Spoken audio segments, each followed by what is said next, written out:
মামলার নম্বর দুটো হলো সিদ্দিকুর মামলা নম্বর 28/3/2025 যেটা সন্ত্রাস দমন আইনের মামলা, আর সিদ্দিকুর 29/3/2025 সেটা হলো ফরেন অ্যাক্টের মামলা।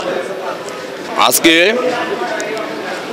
বিজ্ঞ ম্যাজিস্ট্রেট জনাব মঈনুদ্দিন কাদের সাহেবের আদালতে 10 জন আসামি উপস্থাপন হয়। এর মধ্যে 6 জনের রিমান্ডের আবেদন করেন 10 দিনের। এরা হলো আতাউল্লাহ, মোস্তাক আহমেদ, মনিরুজ্জামান, সলিমুল্লাহ, আসমতুল্লাহ, হাসান। এদের দুইটা মামলা সিদ্দিকুর মামলা নম্বর 28/3/2025, সিদ্দিকুর মামলা নম্বর 29/3/2025। এদের কাছ থেকে 21,39,000 টাকা পায়। এরা সিদ্ধিরগঞ্জের ভূমিপল্লী এলাকায় তারা সংঘবদ্ধভাবে রাষ্ট্রের ভাবমূর্তি নষ্ট করার জন্য এবং দেশের বিভিন্ন জায়গায় ছড়ায় ছিটিয়ে তারা বিভিন্ন গুপ্তচরের মাধ্যমে রাষ্ট্রের ক্ষতি করার জন্য, ষড়যন্ত্র করার জন্য একটা অশুভ পায়তারার চেষ্টা করে। পুলিশ গোপন সূত্রে সংবাদ পাইয়া তাদেরকে ধৃত করে এবং তাদের সিদ্ধিরগঞ্জে ভূমিপল্লী থেকে যাদের ধৃত করে তাদের কথা মতো ময়মনসিংহ থেকে আরও গ্রেপ্তার করে বিজ্ঞ আদালতে উপস্থাপন করলে তাদের 10 দিনের রিমান্ডের আবেদন করেন তদন্তকারী কর্মকর্তা। বিস্তর শুনানি আনতে বিজ্ঞ ম্যাজিস্ট্রেট। উৎসবের খুশি হবে নগদে বেশি, কারণ ঘন্টায় ঘন্টায় আছে গিফট জেতার সুযোগ। 6 জনকেই 5 দিন করে রিমান্ড মঞ্জুর করেন, 2 মামলা রিমান্ড মঞ্জুর করেন এবং 15 দিনের মধ্যে এই রিমান্ড কার্যকর করার জন্য ঘোষণা দেন, আদেশ প্রদান করেন। হ্যাঁ, নারী আছে কিন্তু তাদেরকে রিমান্ডের আবেদন করে নাই। একজন অপ্রাপ্ত বয়স্ক আছে, তাকেও রিমান্ড চায় নাই। 1 নম্বর আসামি আতাউল্লাহর বিরুদ্ধে হত্যা, খুন সহ অসংখ্য মামলার আসামি।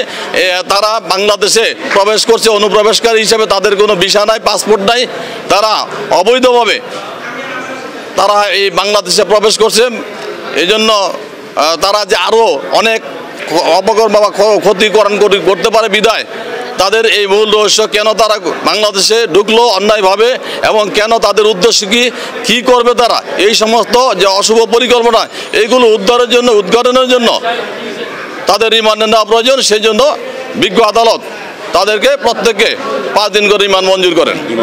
সিদ্ধিগঞ্জ থানাধীন ভূমিপল্লী থেকে রোহিঙ্গা নামধারী প্রায় 5 জন পুরুষ এবং 3 জন মহিলা এবং বাঙালি 1 জন সহ টোটাল 10 জনকে ধৃত করে সন্ত্রাস দমন আইনে এবং ফরেন অ্যাক্টে 2টা মামলা দায়ের করলে সিদ্ধিগঞ্জ থানায় এই মামলা গ্রহণপূর্বক উক্ত সকল আসামিদেরকে অদ্য বিজ্ঞ আদালতে সোপর্দ করিয়া তাদের আগমন এবং অবস্থান সম্পর্কে জিজ্ঞাসাবাদের নিমিত্তে 10 দিনের রিমান্ড আবেদন করিয়া বিজ্ঞ আদালতে প্রেরণ করলে বিজ্ঞ আদালতের শুনানি শেষে উভয় মামলাতেই 5 দিন করিয়া 10 দিন রিমান্ড মঞ্জুর করেন। আসামিরা এখন কারাগারে যাবে, কারাগার থেকে আইন প্রয়োজনে তাদেরকে জিজ্ঞাসাবাদের জন্য সংশ্লিষ্ট থানায় নিয়ে যাবে। না, এই যাবৎ তদন্ত এখন পর্যন্ত তাদের বিরুদ্ধে পাওয়া যায় না, তবে আছে কিনা এটা সংশ্লিষ্ট আইন। 1 নম্বর আসামি আতাউল্লাহর বিরুদ্ধে একাধিক মামলা আছে, এটা ওই আয়ু যাচাই বাছাই করতেছে।